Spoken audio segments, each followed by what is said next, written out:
நீங்கள் பார்த்துக் கொண்டிருப்பது உங்கள் விஜய்.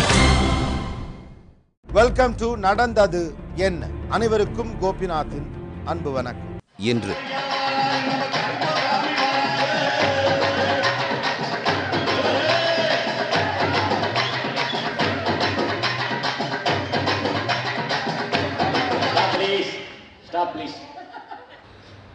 நித்யானந்த சுவாமியை எப்படி ஆதீனம் 293 சன்னிதானம் நியமித்தார்?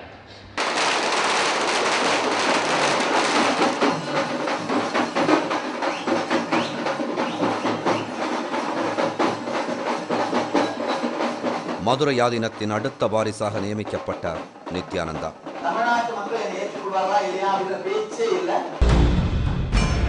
மீடியா முன்னால இவர் வந்தாலே போதும், அடுத்த சில நாட்களுக்கு பரபரப்புகளுக்கு பஞ்சமே இருக்காது. தொடர்ந்து சர்ச்சைகளில் சிக்கும் சாமியார் நித்யானந்தா. இந்த முறை ஒரு புது அவதாரம் எடுத்து எதிர்ப்பாளர்களை எல்லாம் மிரள வச்சிருக்காரு.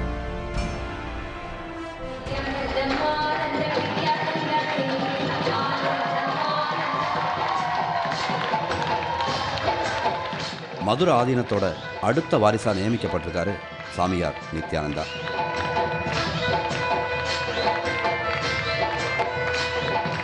நடிகை ரஞ்சிதா வீடியோ விவகாரம் இன்னமும் முடிவுக்கு வராத நிலையில எப்படி நித்யானந்தாவை மதுரை ஆதீனமா நியமிச்சாங்கன்னு இந்த செய்தியை கேள்விப்பட்ட எல்லாருமே ஷாக் ஆயிட்டாங்க. ஆனா நித்யானந்தரோட பெங்களூரு ஆசிரமத்தில் இந்த அறிவிப்பை உற்சாகமா கொண்டாட தொடங்கிட்டாங்க. குத்தாட்டம் கும்மாளம்னு பயங்கர அலப்பறையான நிகழ்ச்சி அது.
நித்யானந்தரோட ஆசிரமங்களின் தலைமையகமான தியான பீடம் பெங்களூரு பிடதையில் அமைஞ்சிருக்கு.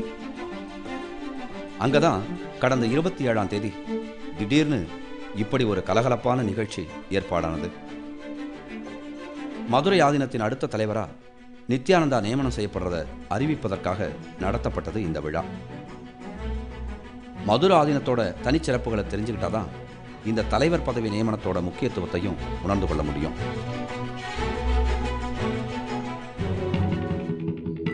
சுமாரா 1500 ஆண்டுகளுக்கு முன்பாக திருஞான சம்பந்தரால் உருவாக்கப்பட்டதுதான் இந்த மதுரை சமஸ்தானம். இதோட தற்போதைய தலைவராக இருக்கிறவர் மதுரை ஆதீனம் அப்படின்னு அழைக்கப்படுற அருணகிரி சுவாமிகள். திருஞான சம்பந்தரால் தொடங்கப்பட்ட இந்த குரு பரம்பரையின் 292வது ஆதீன கர்த்தாவாக இருந்து வருபவர் தான் தற்போதைய மதுரை ஆதீனம். திருஞான சம்பந்தர் இந்த மதுரை ஆதீனத்தை தொடங்கிய காலத்தில் பாண்டிய மன்னர் 1250 ஏக்கர் நிலங்களை ஆதீனத்துக்கு தானமாக கொடுத்திருக்காரு. இன்னைக்கும் பல்லாயிரம் கோடி மதிப்பிலான நிலங்கள், கோவில்கள், சொத்துக்களை கொண்டது மதுரை ஆதீனம். இந்த அளவுக்கு பழமையும் பாரம்பரியமும் நிறைஞ்ச மதுரை ஆதீனத்துக்கு தான் திடீர்னு அடுத்த தலைவராக நியமிக்கப்பட்டிருக்காரு நித்யானந்தா. விடதி ஆசிரமத்துக்குள்ள தங்க சிம்மாசனத்தில் நித்யானந்தா உட்கார்ந்துருக்கிறது மாதிரியான சிலை உள்ள கோயில் முன்பா ஒரு புறம் நித்யானந்தாவும் மறுபுறம் மதுரை ஆதீனமும் தங்க சிம்மாசனத்தில் காட்சி தந்தாங்க. மதுரை ஆதீனத்தோட அடுத்த வாரிசா நித்யானந்தாவை நியமனம் செஞ்சு ஒரு பத்திரத்தில் கையெழுத்திட்டாரு அருணகிரி சுவாமிகள். மதுரை ஆதீனத்தை நிர்வகிக்கக்கூடிய எல்லா பொறுப்புகளையும் தற்போதைய ஆதீனமான அருணகிரி சுவாமிகள் நித்யானந்தரிடம் ஒப்படைப்பதாக அறிவித்தார். We hereby declare that His Holiness, the 293rd Guru Maha Sannidhanam, Sri Paramahamsa Nityananda Sri Gnanasambandha Desika Paramacharya Swamigal, as my lawful successor,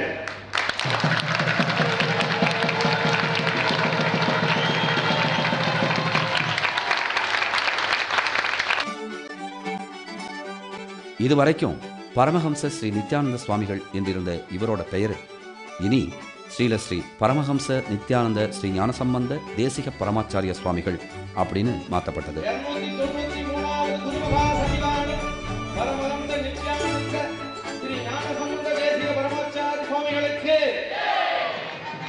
293வது Madurai ஆதீனமா பதவியை ஏற்றுக்கிட்டாரு நித்யானந்த சுவாமிகள்.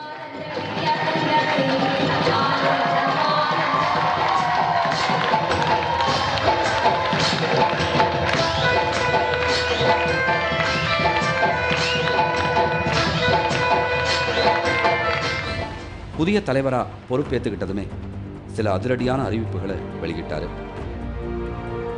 293வது குருமகா சன்னிதானம் பொறுப்பை முழுமையாக ஏற்றுக்கொள்ளுகின்றேன்.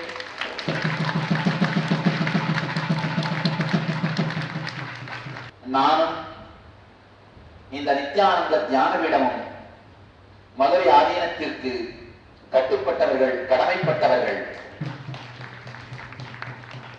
அடுத்த 3 ஆண்டுகளுக்குள் மதுரை ஆதீனம் இன்டர்நேஷனல் ரிலிஜியஸ் ஆர்கனைசேஷன், அகில உலக ஆன்மீக இயக்கமாக நிறுவப்படும், அகில உலக ஆன்மீக இயக்கமாக மாறும் என்பதை உங்கள் எல்லோருக்கும் உறுதியாகவே அளிக்கின்றோம்.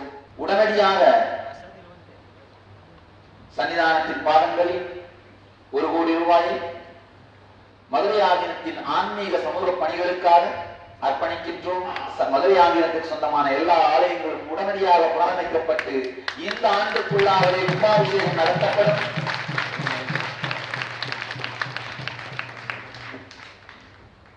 வருகிற சித்ரா பௌர்ணமி அன்று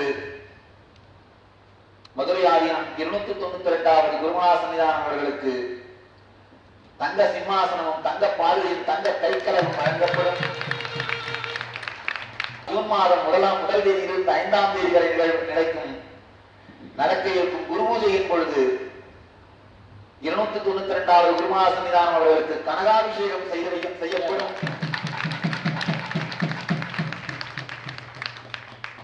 உடனடியாக மதுரை ஆதீனத்தில் இன்றிலிருந்தே வருவோர் எல்லோருக்கும் அன்னதானம் செய்யப்படும். 24 மணி நேரமும் அன்னதாரை திறந்து மதுரை ஆதீனத்தின் மூலமாக அன்னதானம் நிகழ துவங்கும். 3 ஆண்டுகளுக்குள்ளாகவே மதுரை ஆதீனத்திற்கு எல்லா விதமான பொருளாதார தேவைகள், சமூக தேவைகள், மதுரை ஆதீனத்தின் செயல்பாடுகள் நடப்பதற்கு தேவையான அனைத்துமே செய்து வைக்கப்படும்.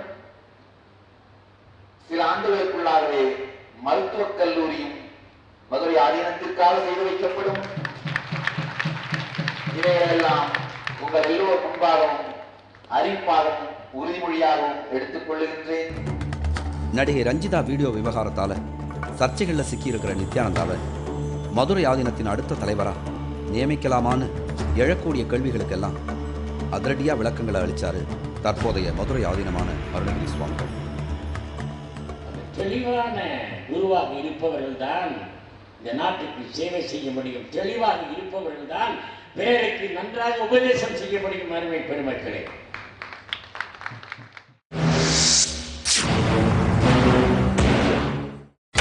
நீங்கள் பார்த்துக் கொண்டிருப்பது உங்கள் விஜய். நாங்கள் பெருமைப்படுகிறோம். பல பேர் நினைப்பார்கள் அருமை பெருமக்களே, நித்யானந்த சுவாமியை எப்படி ஆதீனம் 293வது சன்னிதானமாக நியமித்தார் என்று இன்றிலிருந்து தான் கேள்வி எழும் இந்த உலகத்தில்.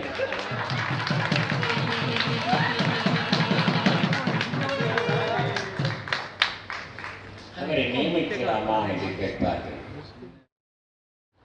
ஏன் நீங்கள் எவராவது வாருங்களேன், ஏன் நம்ம நித்யானந்தா மாதிரி யாராவது வாங்கல நியமிக்கிறதுக்கு? ஒரு சில வர முடியுமா நாட்டில்? ஒரு வர முடியுமா?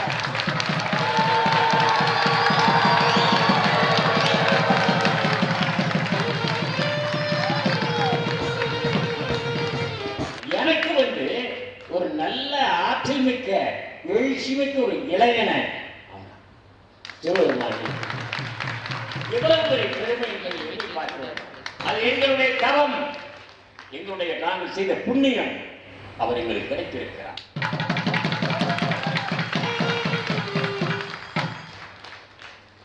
இப்படிப்பட்டவரை நாங்கள் 293வது குருமகாசை நாங்கள் தேர்ந்தெடுத்திருக்கிறோம் என்று சொன்னால் எவ்வளவு பெரிய பெருமை!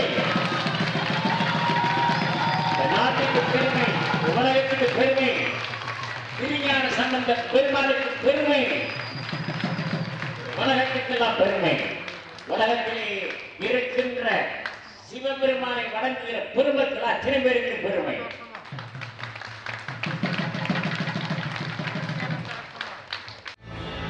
பலவிதமான எதிர்ப்புகளை மிரட்டலா சமாளித்த அனுபவம் கொண்டவர் தான் தற்போதைய ஆதீனம் அருணகிரி சுவாமிகள். அதனால இப்போ எழக்கூடிய எதிர்ப்புகளையும் சமாளிப்போம்னு உற்சாகமா சொல்றாரு. நான் பிறப்பதற்கு முன்பே சன்னிதானம் அவர்கள் பட்டமேறி விட்டார்கள். என்னுடைய வயதை விட சன்னிதானத்தின் அனுபவம் அதிகம். 1975ஆம் ஆண்டு சன்னிதானம் பட்டம் எழுதியிருக்கிறார்கள். நான் பிறந்தது 78 தான். அப்பொழுதிருந்து மிக தைரியமான வீரமான வாழ்க்கையை வாழ்த்து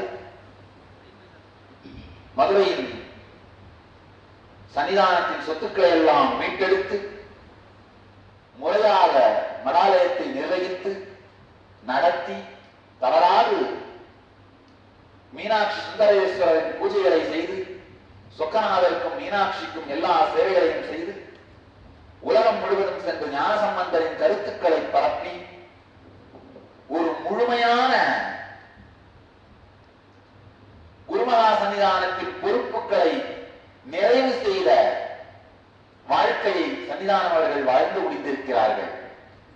அவருடைய வாழ்க்கையை திரும்பி பார்க்கும் பொழுது வீரம், கருணை, அன்பு, கருணையினால் பக்தியினால் வந்து கேட்டவர்களுக்கு வாரி வழங்கிய வள்ளலாக இருந்திருக்கிறார்கள். ஆனால் பம்பு செய்ய வேண்டும் என்று நினைத்தவர்களுக்கு துப்பாக்கியை கொண்டு சுட்டும் இருக்கிறார்கள். சன்னிதானம் மக்களுக்கு மலர் தூவி பணம் கொடுத்து வாழ்த்தி மேலும் கொண்டு வந்திருக்கிறார்கள். அவதூறு செய்ய முயற்சித்தவர்களை நேரடியாக இல்லை என்றாலும் துப்பாக்கியை காட்டி அவர்களை அடக்கியும் இருக்கிறார்கள். மதுரை ஆதீனமா நித்யானந்தா பதவி நியமனம் செய்யப்பட்டதா அருணகிரி சுவாமிகள் அறிவிப்புகளை வெளியிட்டதுமே விழா மண்டபத்தில் துள்ளல் இசை ஒலிக்க தொடங்கியது.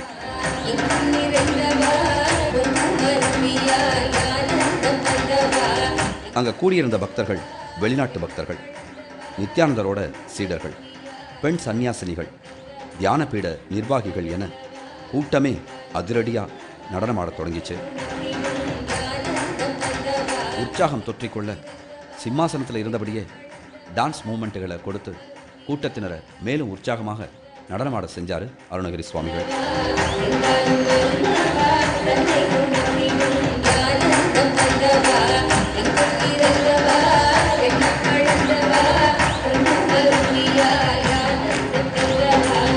இப்படி நடனம் ஆடலாமா, இப்படி ஆடலாமா, பாடலாமா என்று கேள்வி கேட்பதற்கு எவருக்கு உரிமை இல்லை?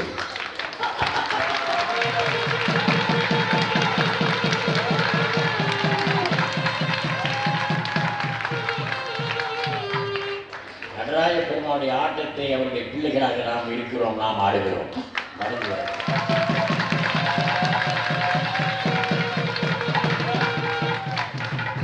மனிதனாக இருக்கும் சிரிக்க வேண்டும் அருமை பெருமக்களே, சிரித்து வாழ வேண்டும், சிரிக்க வாழ்ந்திடாது என்று சொல்லுவாங்க. சில மாசங்களுக்கு முன்னால நடந்த குண்டலினி சக்தி எழுப்புதல் நிகழ்ச்சி மூலம் பக்தர்களை அந்தரத்தில் பறக்க செய்யறதா நித்யானந்தா நடத்திய நிகழ்ச்சியில நடிகை ரஞ்சிதாவும் துள்ளி குதிச்சு ஆடிக்கிட்டு இருந்தாங்க. நடிகை ரஞ்சிதா துள்ளி குதிச்ச அந்த காட்சி மீடியாக்கள்ல விவாதத்துக்கு உள்ளானதால இந்த முறை வெறும் பார்வையாளராக மட்டுமே நிகழ்ச்சியில் கலந்துக்கிட்டாங்க. நியமன அறிவிப்பு முடிஞ்சதும் இதோட தொடர்ச்சியா அடுத்து 29ஆம் தேதி மதுரையில ஒரு நிகழ்ச்சிக்கு ஏற்பாடு செய்யப்பட்டிருந்துச்சு.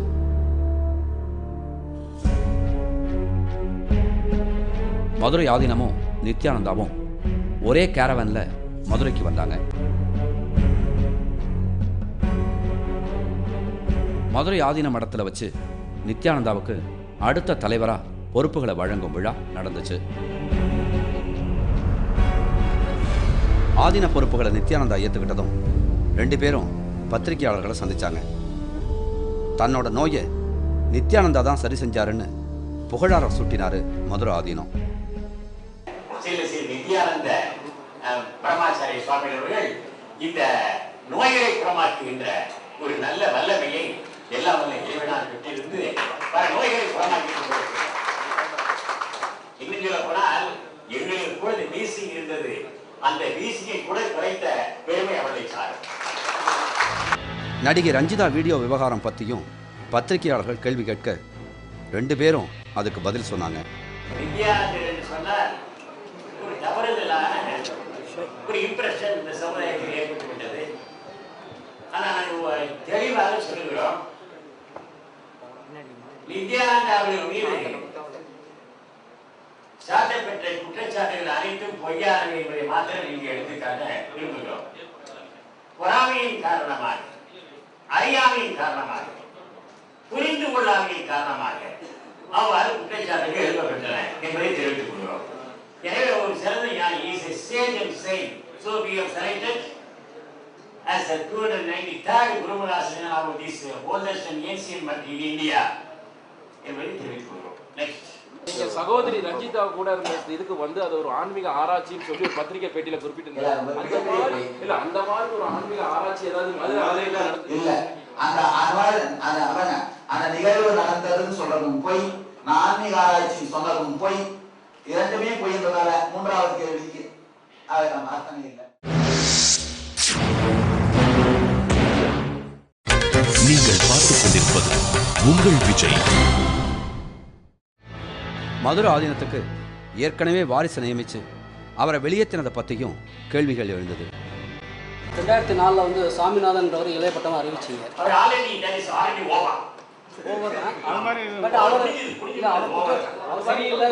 சாமி மேல சில குற்றச்சாட்டுகள் சொல்றாங்க, அது நிரூபிக்கப்பட முடியாது, அது உண்மை அல்ல. நான் தெளிவா சொல்றேன், பொறாமையின் காரணமாக, அறியாமையின் காரணமாக சன்னிதானமே நானே இருக்கிறேன். இதை புரிந்து கொள்ளாம அறியாம இருப்பாங்க. We are not sannyasi, Pandara Pardesis. We are Rajaguru. We are one of the Saiva religious kings. We are one of the kings of the Saiva religion. Nithyananda இனி மதுரையோட இளைய ஆதீனம். உலகோட மிக முக்கியமான ஆன்மீக மையமா மதுரை ஆதீனத்தை உயர்த்துவேன்னு சூளுரைச்சிட்டு கிளம்பி இருக்காரு நித்யானந்தா. தன் மீதான சர்ச்சைகளை எல்லாம் வாயடைக்க செய்கிற வித்தை தெரிந்தவர் நித்யானந்தா அப்படின்னு பலரும் வியக்கிறாங்க. இதுவரைக்கும் எல்லாரும் நித்யானந்தாவை ஒரு காமெடியனாக தான் பார்த்துக்கிட்டு இருந்தாங்க. ஆனால் இத்தனை சர்ச்சைகளுக்கு நடுவில் ஒவ்வொரு மூவா நகர்ந்து இன்னைக்கு மதுரை ஆதீனம்ங்கிற மிகப்பெரிய இடத்தை பிடிச்சிட்டாரு நித்யானந்தா. ஜெயித்து விட்டாரா நித்யானந்தா? ஒரு விரிவான அலசல் அடுத்த வாரம்.